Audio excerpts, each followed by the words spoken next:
You must be careful about the words you use, or the words you allow to be used in your house.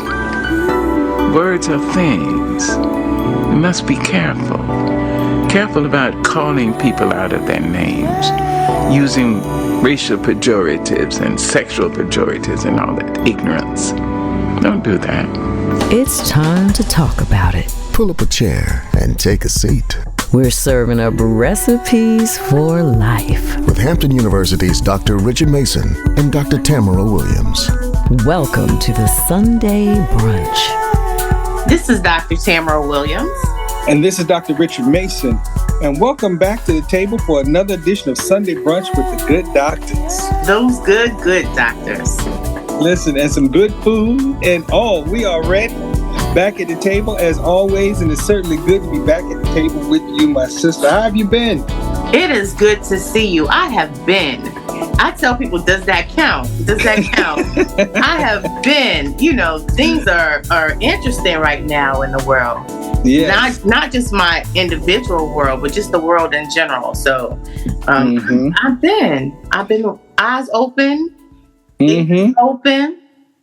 Listen, it's been good, you know, having lots of conversation about DEI, diversity, equity, inclusion, because you have to make sure you have to say it, diversity, equity, and inclusion. So lots of those conversations centered around those issues and what we have been dealing with across the country, you know, and even in some situations statewide and locally as well, looking at some of the changes that are being made and whether or not they are legitimately being made. And so it's been some interesting conversations happening. That's a tough conversation for a Sunday brunch, but you know, we don't deter from conversations, but that's a tough one right there.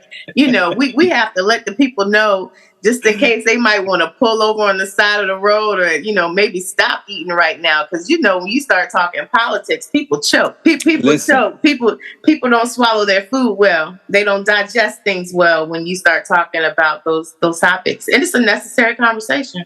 Well, I remember growing up, my grandparents, my parents all would say, hey, sometimes you got to be careful discussing religion and politics. And since we just left church, I'm assuming everybody that got praised up, and all. And so the religion part is covered.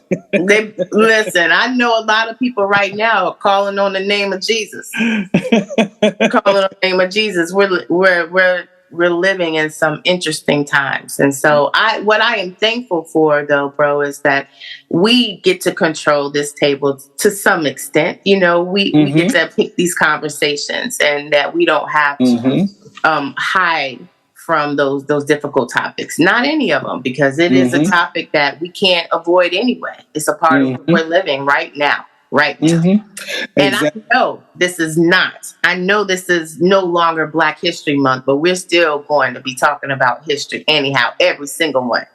Every single month. And look, what I say, I'm Black every day. Day. It's always Black history for me. That's right. And today we're going to be talking about Black history. All right. Because it is Women's History Month. Look. All right. Well, look, I'm going to go ahead and let you get this History Month conversation started, okay? Because I see that they're bringing out some biscuits, and I saw the bacon earlier, but I just didn't want to stop mid-sentence talking to you. But I'm going to go ahead and get that bacon and them biscuits, and I'll be back. I need 3 extra strips this week. 3 extra. I got you. And I know you want your honey butter, too, so I got that. Yes. Food for the soul and the spirit. And while you're doing that, I'm going to introduce our topic today. I am so excited to have this guest at the table today. Well, I hope we don't choke on all our food and these good topics, because it is definitely going to be the conversation. We are going to talk to someone who is an advocate for education, criminal justice reform, and Medicaid expansion. We talking about voting rights, all the above. She probably didn't even know I knew all of those things. But let me tell you that I am so excited to welcome to the table Gayleen Knoyton. Gayleen, welcome to the table. Oh, thank you so much. All this food on the table. Okay, can somebody pass me a cranberry mimosa, please? Look, we got you covered. I know that's right. Mimosa is in order for our Yes. conversation today. And I want to welcome you back to your home by the sea. I didn't tell the people that you're also a graduate of Hampton. So welcome Oh, back to your absolutely. home. Yes, and she is an ogre for those who know who we are. That's right. Ogre 5, Ogre 4. All right. Okay. But I'm only 35. I know that's right. 35 and holding, baby. 35 and home. That's right. Holden. But welcome to the table, and thank you for your good work in advance. Just in advance. Definitely. So tell us a little bit about you, Galen. Where you're from? Now I know this information. I am from That D, baby. I gotta shut this waiter up. Hold on a second. The waiter was talking, y'all. I am from Detroit, Michigan. Mm-hmm. I decided to come to Hampton on the day I graduated from high school. Okay. I was going with a man that was 10 years older than I was. Mm-hmm. And the day I graduated from high school, my father said I either was going to go away to college or I was going to move in with him. And I chose door number 1. All right. And my aunt graduated from Hampton University back in 69. And she always would encourage me to come to Hampton, and that's how I got to Hampton. I didn't apply or anything. I had to do it like the next day after I graduated in June. And in August, I ended up in Hampton, and I never left. And then in my work, I was a political science professor. Political science student. So, and Dr. Locke, which is Senator Locke now, and Novell Dickinson, they were all my professors. And that's how I really got involved into civil rights and into the political arena as well back then. And that's what got me really interested in that. And from there, I just started getting jobs. I was a bartender at Bennigan's for a while. I met a whole lot of people Really? there. I was a bartender at Bennigan's. Met a whole lot of people. Matter of fact, a lot of the judges that were my customers back then when they were lawyers. Oh, wow. But, I learned a lot just, being a bartender and working at Bennigan's. And then I just started getting jobs. I was in the wine industry for a while. I was like one of the first Black wine sales reps in this area. And, I would walk into places like in Williamsburg and Gloucester, it'd be like E.F. Hutton. And I just had to decide, if I was going to jump in or run out the door, I decided to jump in, so I was in there and I helped start the lottery, and then from then on, I just started getting other jobs. And eventually I have my 2 businesses that I have now, which is Celebrate Healthcare and Galen LLC. And I started Celebrate Healthcare. Galen LLC is a marketing company. I started in 2004, but Celebrate Healthcare was in 2013. I started it because I advocated for the affordable care, and I wanted to make sure we had a healthier society. And I knew that if we educated enough people and get them enrolled, it would be hard for them to repeal it. And we probably educated along with enrolling. We enrolled some of them and educated many of them. Probably over 30,000 people, and then about 5,000 into Medicaid, because we advocated for Medicaid to be expanded. So if someone fell into the gap, we were able to tell them how to vote in a nonpartisan way and who they need to contact. And so that's when Medicaid was expanded then. And so when COVID hit, it was a natural fit for me to work with BDH and with the hospitals, because they weren't going into marginalized communities to do testing and vaccinations, in the Black communities. And so I started that. And then from there on, I was a street drug dealer during the COVID. I'm telling you, they would call me up saying, Galen, we got 500 doses here. You got 3,000. I call the churches up. You can have 200. Can you give me 200 forms? And we got 500 over here. I was a street dealer. I was a whole dealer. Clarification. Thank you so much. She was doing pop-up shops. Yeah, this was a COVID. Yeah, we were just making sure that people getting vaccinated. So they was like, "Hey, you pushing this like a dope deal." I'm like, "No, I'm pushing COVID because I want to make sure none of our people get sick and die, because many people died from, including my mom. Died from COVID." Wow. So I really pushed forward to do it and push as many people as possible. We did all kinds of creative events and outdoor concerts and And just all kinds of creative ways to get people to get vaccinated, all different ages and different, in different groups. And so that really worked out really well. So now we just do a whole 9 yards of making sure that we have 3D mammograms and all kinds of health screenings, along with getting enrolled in health insurance and in Medicaid. And this Saturday, we got the Black Family Wellness Expo, and we're doing it with the Hampton and Newport News Links from 11 till 2. And he could take that part out, y'all. Tell Jason to take that part. But anyway, so we do a lot of I do a lot of health events in marginalized communities where people can just walk down the street and they can get screened, and they can learn about what's available to them.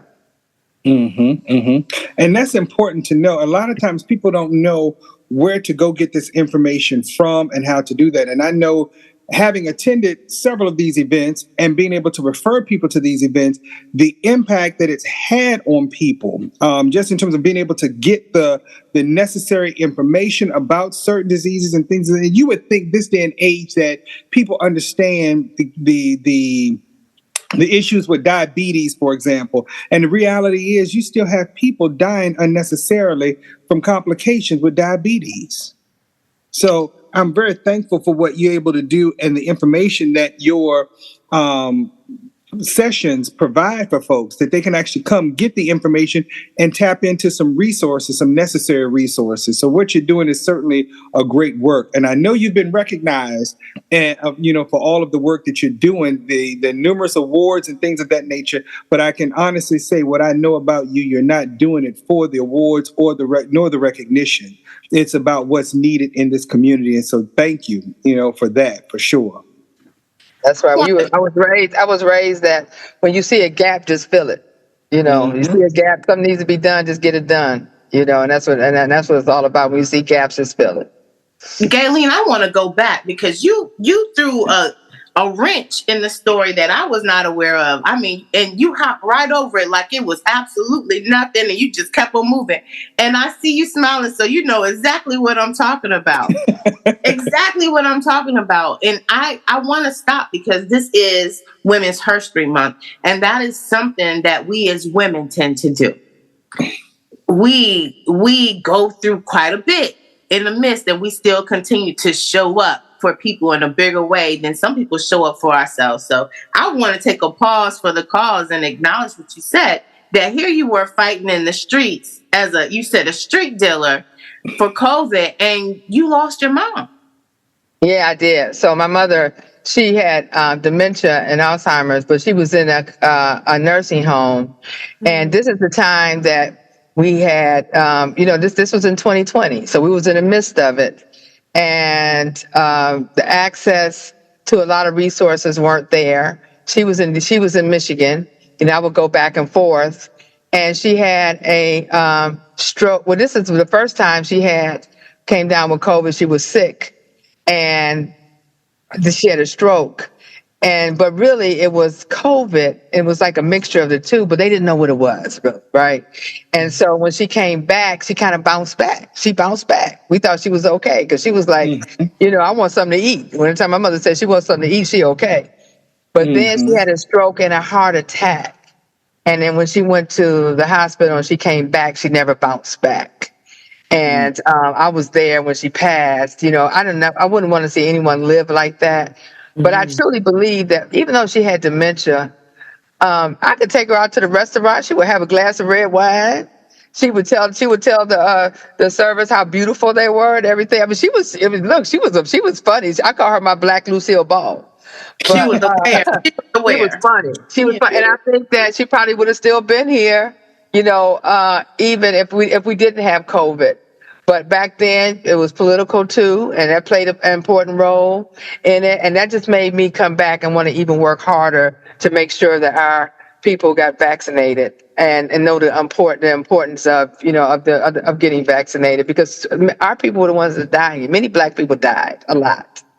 died behind this, and it's still some effects behind it. There's studies now. I started a foundation, Celebrate Health Equity Foundation, to teach our people the importance of doing these clinical studies, because there's a clinical study on the long haul of COVID right now. And you have many people in the majority community that take advantage of these clinical studies, and then they find out early enough that whatever it is, they can get it resolved. And so these clinical studies on COVID is going to be really, really important. And you know why we don't get involved. So I know.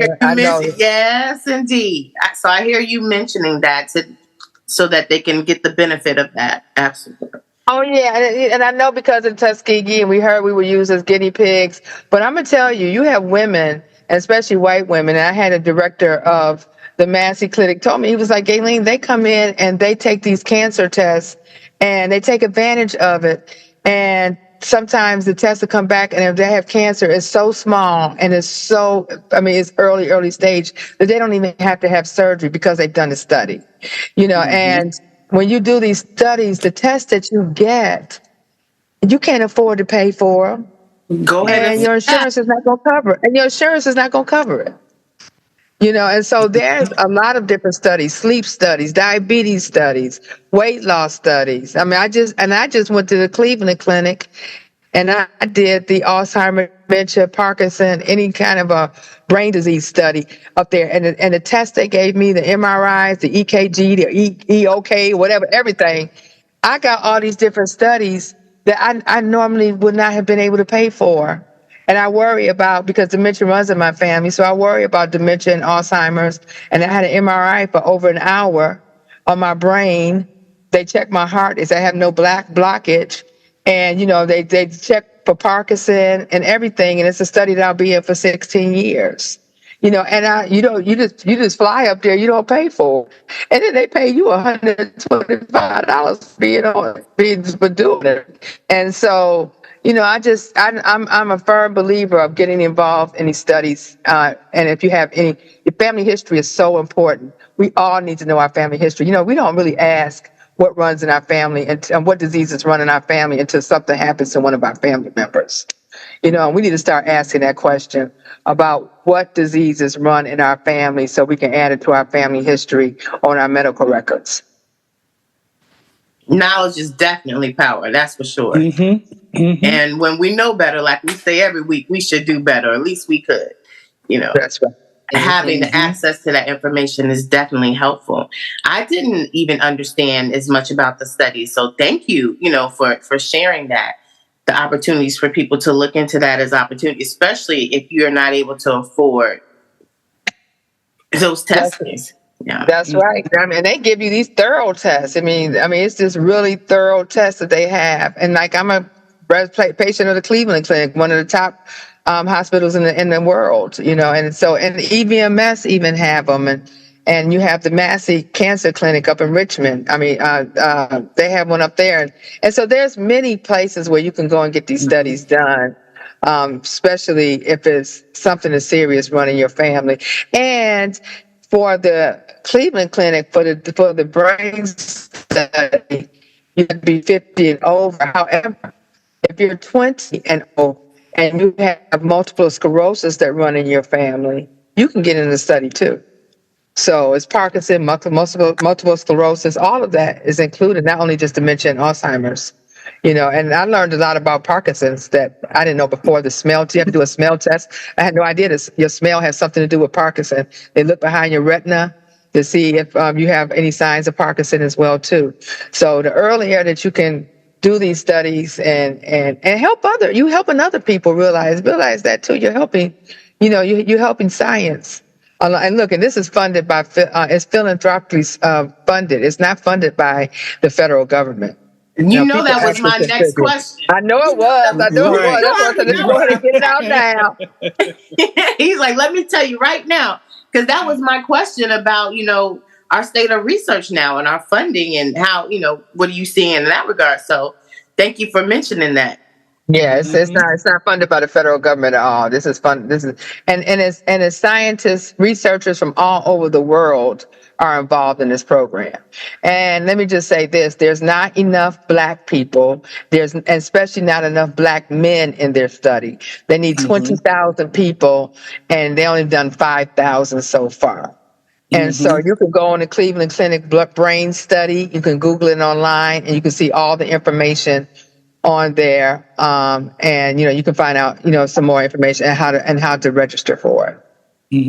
Well, Blacks are still skeptical about research studies and stuff like that, basically because of what was done historically. And even when COVID came along, that was the issue. A lot of Blacks were not taking that COVID test because they did not want to be a part of a research study. And they felt like, hey, we're just being experimented on. We had doctors that didn't take it and died. Absolutely. And I was surprised at some of them that died from there, that just didn't believe in it. Well, and, and they end up dying it. That's exactly right. And it's still out here. Corona is still out here. It's still out here. And that's why you got Corona, you got the flu, and you got all these different things inside. Now you got to deal with the measles. And I'm like, I had the measles when I was like 8. I got to go get a booster. Do I have to get a booster now? Never had. Not looking for it either. Right. I had the chicken pox, but never had the measles. Never had the chicken pox and don't want it either. I had the chicken pox, but I don't remember having the measles. I can't remember if I had the measles. I might have had the measles. I don't know. But I just know that we got shots back then, but now they're saying that the shots may not be as strong now as we get older. So you might need a booster. I'll go get that shot too. I'll get another MMR, as they call that, measles, mumps, and rubella. I'll go get another one. No, that's right. No, that's right. You got it. I want it. Right. Lou, I'm going to pray about it. And she said, I'm going to pray about it. Pray about it. That's what I said. I'm not one of those people that's all the way on the fence where I feel like I'm going to be experimented on. But I do know that there are some severe health disparities, especially with Black women, too. And so I know it's important that we get into the research because they can't generalize information if they don't have us to analyze. But at the same time, I really don't like shots. So I'm very cautious about when I take them and when I don't. So I always have to do some strong praying when I get my shots. And I also have to do some strong imagery. I have to go to Mexico and some other places in my head. That's all right. You all should have seen me when I was in the MRI. And that tube. You should have seen me. You should have seen. I was in there for an hour, like 15 minutes, and they were playing jazz music, and then they played, and then they had to stop for periodically for some parts of the test. But I just was in there talking about they cleaning my brain. I just kept my eyes closed the whole time, for that. I just did because that was something right there. But it was okay. It was fine. But I just, because of the history in my family, that's something I was really concerned about. I don't want to get older and be in front of the TV for 15 minutes, and I was there for 9 hours. That part. Yes. That's right. That part right there. That part right there. And what you've seen it. And us, I think that is really how we break not just poor understanding, but generational curses in general. Just seeing those things and making the decision that you're going to consciously do something different.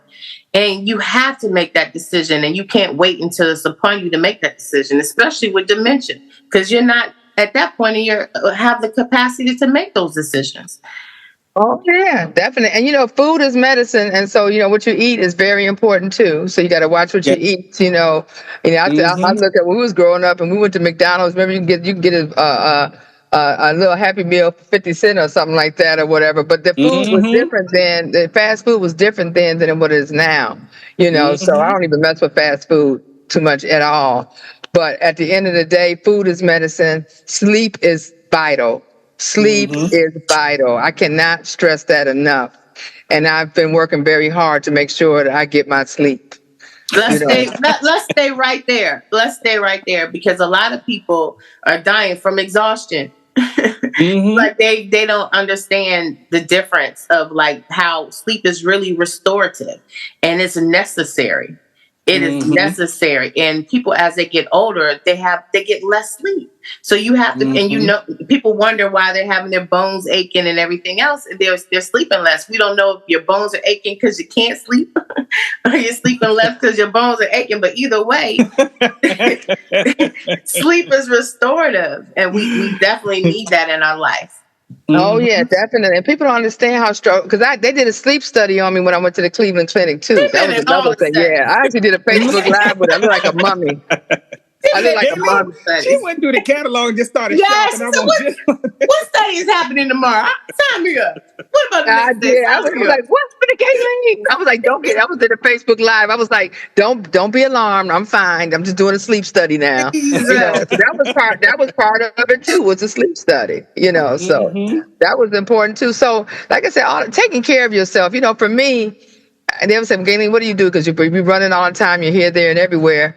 I watch movies. I would come in on a weekend and I would shut down and be on the sofa and watch movies. That's my relaxation. I love it. I love movies and going to listen to jazz. But movies is my thing right there. I like movies too. And I actually like to go to the theater by myself. Oh, okay. Bro, that's you got to worry about nobody talking. That part. When I get in a movie, I like to be there. And I like to experience all of that. I want to hear the breaths that people take. I want to analyze and think about it. And sometimes I like to see it multiple times to get different experiences. Right. You go see a movie twice. Yes.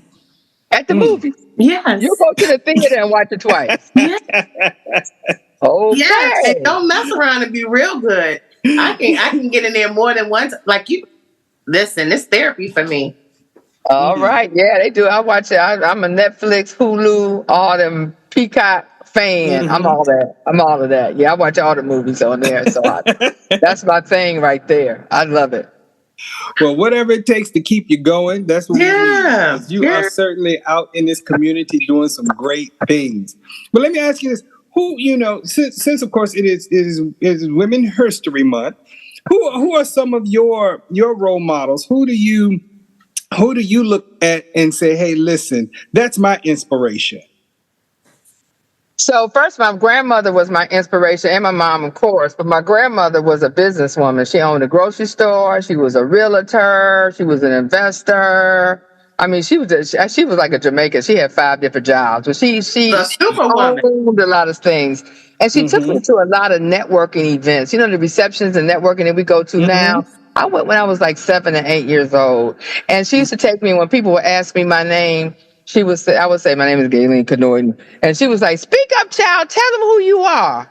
And ever since then, I've been saying Gayleen Canoyton ever since then. So, she made sure, that I wasn't afraid to be who I am. And my mom, of course, worked in the automobile industry. She worked in the factory at Chrysler and General Motors, and she was in the union. So she was a big advocate for workers' rights and, for civil rights and all of that. And along with my aunt who went to Hampton the same way with civil rights. So I grew up from a family that were outspoken, and they would always step up to the task. I was out with my mom. I've been on the when they would strike. I would be out there with them, and so that's from my Detroit side of it, from growing up. But when I came to Hampton, of course, Dr. Locke, Senator Locke, is definitely an inspiration because she is like nothing. She is no holds barred. She will say what's on her mind. She'll fight for us, and she fights for us up in the General Assembly, And then, of course, Dr. Mary T. Christian. She's another one, as well. And also Joni Ivey, Cynthia Downs Taylor. I have surrounded myself. I always say, have your own little committee of people that you can run things by so you won't get in trouble, And so I've been blessed to have that committee that's going to be real with you and tell you, what's right, what's wrong, or if you made a mistake, they'll tell you, the whole 9 yards. So I try to surround myself with positive women and women who are not afraid to speak up. And And that's a committee of good trouble. I know Yes, those suspects. As I say, I know those suspects. Large voices, no small voices in that number. Large voices. That's definitely women's herstory. Yes, Right yes. there. And my other one was I love, like, I'm Soldier of the Troop and Fannie Lou Hamer. They're my other ones now too now. Yeah. Because And one day somebody's gonna say Gayleen. Canointing. There are people saying that today, to be honest. They're gonna say it now. You look at what people are doing and people who are now stepping up to the plate, it's because they see a Gayleen Canoin out in the community networking and creating opportunities and creating avenues. People are doing a number of different things and they're watching you. I think back to years ago when I first met Gayleen. And Gayleen was one of the first people that put together the first Fridays, and it was a networking event. It was a networking event. I knew nothing about a First Friday until she said, "Come to this event. Come to this First Friday event." Okay, sure. Sure did. You're right. You're absolutely right. Came to the First Friday. We did First Fridays, and I've been fortunate to do a lot of different, events. And I mean, a lot of times. Just like I had to learn, and learn, going through different things, challenges and stuff like that. And I had people to correct me, and I learned not to get offended. To be a time, sometimes you would get offensive if somebody corrects you or say, "Look, this is wrong" or whatever. Then I learned that they're only helping me in the long run, right. And to get to where I am right now, and they care enough to say something, and that's really important. Definitely so. And just being able to hear from those role models and that committee of good trouble that we talked about. And I know, like you said, Senator Locke, she's going to give you the good, the bad, and the ugly. But you know her heart. You know her heart is in the right place. You know what I mean? And so when she has to come to you with that correction, you can accept that. Same thing with exactly right. Same thing. I was blessed to have spent some time with Dr. Christian and all, just a great woman of wisdom, and yes. It was always a pleasure just being able to just sit right there beside her and talk, but they were women who will certainly provide you with the necessary insight. They weren't always telling you what you wanted to hear, but definitely what you needed to hear, especially as you're trying to grow and be impactful in this community. So we're thankful for that. Oh, yeah, definitely. Dr. Christian and I used to talk at 12 o'clock at night. And I would call her up and she'd be like, "Hello." I'm like, you ain't asleep. But older people don't sleep. She would not be asleep. She'd be up rubbing around or whatever. And we would talk about all kinds of great things. And, we would just have some really good conversations, at late at night, and she shared a lot of different wisdom. Some things we never agreed. Some things we didn't agree on, and some things we did agree on. But I was just blessed to be there. I was with her when she had her last breath. And I just was blessed that that I got to know her and could be considered a part of her family, because she's definitely was family to me. Yeah, that's important. And especially, like you said, with Women Herstory Month, because that's what we're calling it. It's important that we got an important election coming up in November, and especially for women, it's so important that women understand the issues and what's going to affect us and our families. This administration believes in states' rights, and that means giving states the power and oversee back during the civil rights movement, even way before then. States' rights didn't work for us because of slavery and civil rights and all of that. The federal government always protected us. And so now that, we have a president that, has his own theory of the way he wants to do things and put the power back into the states, then it's going to be important that this election come up, that we support candidates that support our agenda. Because, I'm a leader in the NAACP as well, and we're nonpartisan, but we political as hell. And And we're going to be really stressing the importance of getting out here to vote, understanding what DEIA is. And when we say DEIA, A is the accessibility, which means a disability Mm-hmm. community. And that's Absolutely. part of DEIA, and people need to understand that, it's more than just race and gender. It's about, it's about having access, to be able to thrive. And so, we got to be able to explain all of that. But this election in November is going to be really important. And we got to make sure that we turn out to vote and make sure that the couch does not win the popular vote and the electoral vote. Every election, every Right. vote counts. Every time, every single election, none is too small. Every single one is important, and they have long-lasting effects. I want you to say one more time for us, Gayleen, about that difference between the state and federal rights, because I think a lot of people are missing that. It didn't work for us in the past, and that's how we ended up in war. So go look one more time for the people, Gayleen. Right. Yeah. If you think about back, if you even think about before the Civil War, so states had it was states' rights. And then after the war was lost, then it became the federal government. Or if you look at it, the federal government basically became in control. And the federal government regulated all of the states in terms of education, healthcare, criminal justice, all of that was regulated. So it wasn't like over here, as we say like this, over here you could still have slavery, and over here you don't have to have it if you don't want it. If it was abolished, everybody had to follow. When slavery was abolished, it was abolished everywhere. It wasn't like the states made that decision because it was a law. If you look at, you look at all of the Constitution and all of that, but it was a law. And so now the federal government, well, this administration, let me say it like this, wants to put the power back into the states, especially when it comes to education.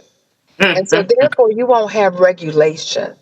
It will be up to each state to determine what kind of education they want. And that can be dangerous. That It is really can be dangerous.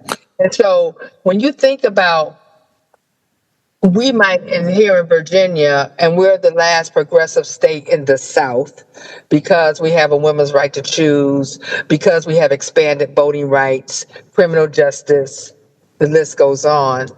We're the last progressive state in the South, and we're a Commonwealth, but I'm just going to say state for the sake of it. For example, and so when you think about criminal justice, you think about education and healthcare, all the states can determine how they want it to be in their state. It won't be regulated. It won't be consistent across the country. And so if you look at your states in the South, Alabama and Mississippi, think about those. Think about them. And their education is going to look different than progressive states' education. They're going to have more bans. We talk about banning books. There's going to be a whole lot of things that's going to be banned on how children are taught. And unless we, get through this next 4 years is going to be about lawsuits and courts and all of that. And we need people to step up and become plaintiffs on a lot of these lawsuits. NAACP is going to have lawsuits. ACLU have lawsuits. And plaintiffs are going to be very important. That's where your voice is going to come, because it's the judges that's going to make a lot of these decisions, as I said before. And so we want to make sure that people understand in Virginia, this will be the bellwether election for this administration. No matter how you swing, whatever you want to say, I just want to say it's the bellwether for this administration. And so I want everyone to understand that when it comes down to states' rights, whoever becomes in office will be in control of that. And we need to decide how do we want our education to look? How do we want our healthcare to look? How do we want our criminal justice to look? Basic things that, was never really a threat before now will become a threat if the right person who's not for the greater good get in office. Mm-hmm. Yes, definitely. As they say, elections have consequences. And all politics is local. And so what I tell folks too is that, while we're paying attention what's happening on a national level, it's also important for us to attend school board meetings, council meetings, board of supervisors, electoral board meetings, because they want to try and combine some of these precincts or eliminate some precincts. We're seeing it throughout Virginia. And so you need to go to these meetings. They call it realignment. It's not closing, it's realignment, and it's basically in the Black community. So it's important that we attend these meetings, planning commission, housing, everything that's happening on a national level is going to affect in your back door, or your front door. And so you need to attend these meetings, watch it on television. You can watch school board meeting on television. You can watch your council meeting on television. But you have to go to some of these commission meetings in person, but you can go on your city's website with hampton.gov, and you can find out when these meetings are. But you really need to go. We got budgets coming up now. And it's going to be a bunch of budget meetings to educate the community on what's in the budget. You need to attend. People need to attend the virtual ones. They need to attend in person these budget meetings and see what is in the budget. Make sure that we got money for education in the budget. Make sure that we got money for healthcare in the budget. What's important to you it need to be in that budget, and you need to know what it is. Very much so. That is very true. And people don't understand how their local taxes and how they should be used and how they are utilized and basically utilizing their voice to help make a determination, because this is your community. You have to be able to protect that community and help build that community up. That's exactly right. You have to build it up. You have to make sure you support. A lot of people, they'll go to the polls and elect people or vote for somebody they know, but they don't know what their policies are. They don't know, what they stand for or what they've done. Because I like that person, that's why I voted for them. We really need to do our own research and make sure that whoever we support our values, support us to be able to move forward as families and as a community. And so that's really important that we do all of that. Right. It's just like the Bible. You have to read it and know it for yourself. Yes. And not voting against your own interests. Stand informed so that you are not doing that specifically. And not voting with your people just because they said that's the way to vote, but literally understanding. Understanding. Understanding. Yes, for yourself. It's kind of like scripture. You can't just go off who was in the pulpit. You need to read that Bible for your own self. That's right. Read it and know it for yourself. I'm going to start rolling out resource fairs where it's a one-stop shop, so anybody who lost their jobs can look for a job, or they can talk to a financial person, or they can get some health insurance, or they can talk to a mental health specialist.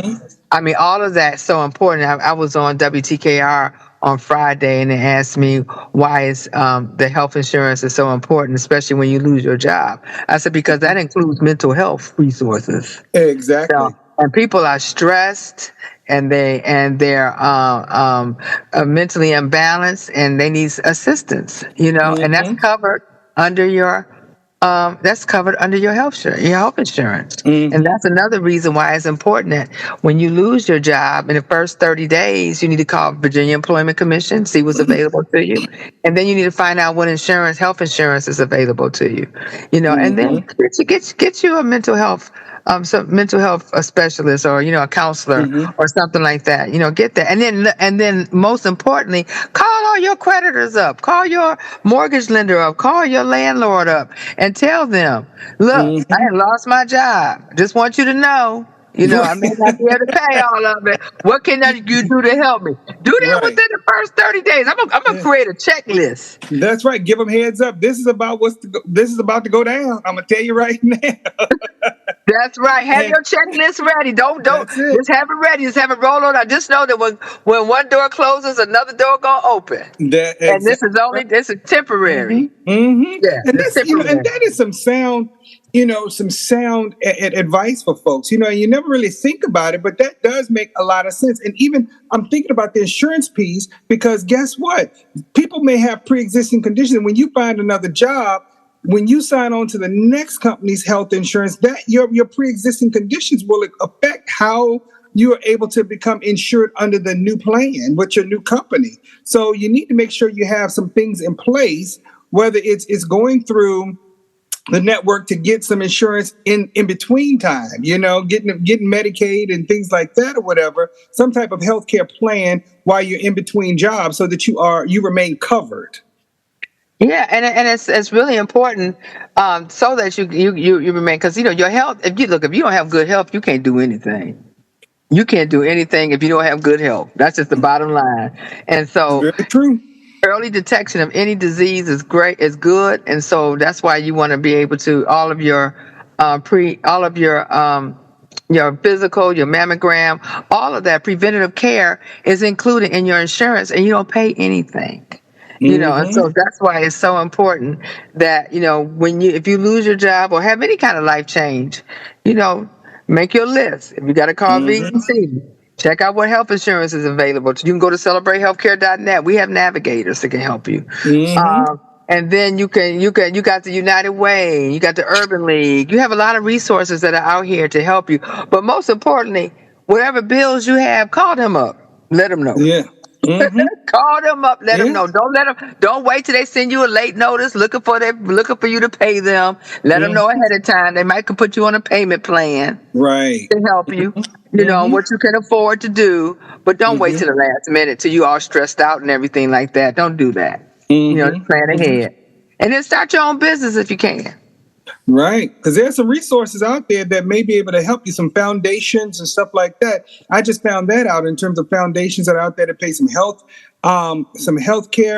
costs and things of that nature, some hospital bills, as well as like Dominion Power and things like that or whatever. There's some foundations that are out there where people have passed away and left monies to be utilized for those particular situations. So you're right.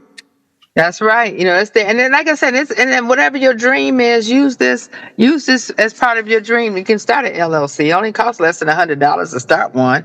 You can just Google online and help you walk through it. But this could be an opportunity for you to start your own business. I am definitely investing local. I'm supporting local businesses.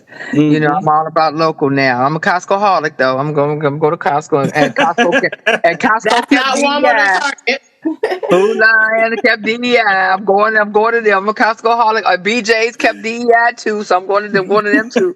But I support local businesses, and I'm hoping to see more local businesses, especially come out of this what we're going through right now. I hope to see more businesses come up. This is the opportunity to do it. Definitely so. And probably, some more women-owned businesses as well, since it's History Month. All right. Oh yeah. Women-owned businesses. There's a lot of women-owned businesses on here because if you look at it, women-owned businesses, they were the main factors of DEIA, the main factors of it, And so, and not women of color. I mean, they got some women of color, but basically it was white women that really took advantage of it. And so when you look at, this being dismantled, it's not just a black thing anymore. It's not race anymore. It's gender now. And so now you look at it, it's going to affect everybody. It's not just a segment of folks. It affects a large group now of people. It's a lot of people, veterans, so many different people. And now they're starting to see the impacts of how that trickles down. When it impacts, our families are interdependent. So if something happens to one person in the family, it impacts other people in the family too. That's right. It's a domino effect. I just got text from one of my friends who worked for CHKD. She just got laid off today. So in fact, when funding is being cut in healthcare, different areas, people are starting getting laid off. The Department of Defense contractors being laid off, losing contracts. So and it affects the economy in the long run. I was on WHRO on Thursday, and I said, well, I got 2 more payments left to pay on my dozen of eggs. We laughing, but we crying at the same We time. cried at the same time because that's serious. I remember, and y'all probably too young for that, but back in the 70s, we had a gas shortage, and it was long lines. Remember that? It was long lines. I remember that. And the gas was extremely high. And then all of a sudden the lines went away and the gas went down just a little bit. But we were so used to paying that so high that when it went down just a little bit, it was like, okay, but it was never lower the way it was before. That's and right. I suspect egg prices is not going to be the same. Well, look, I'm going to get me some chickens. Okay, I'm gonna get me a coop and put it in the backyard. All right. And it's strange you're gonna raise your own chicken.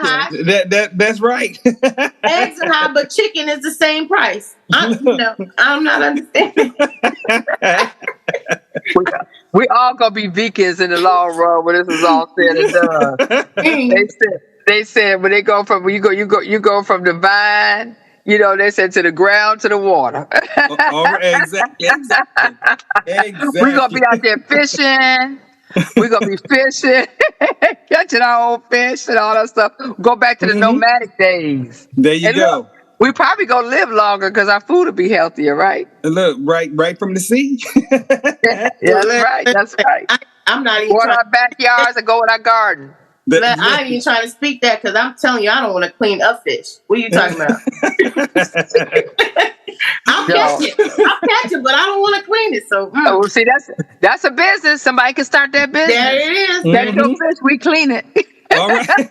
There it is. Well, look, Gayleen, tell us. We usually ask our guests at the table just to share one or two little nuggets, with our guests prior to us wrapping up here at the table. If you had something, you dropped quite a few nuggets along the way so far, but if you just had two things you wanted people to leave with today, what would those two things be? This is their little take-home doggy bag from the table. What would you want them to take with them? Don't get caught up in everything that's going on right now. Stay prayed up and realize this is only temporary. This is only temporary. We're only going through a temporary phase. We're going to get through it.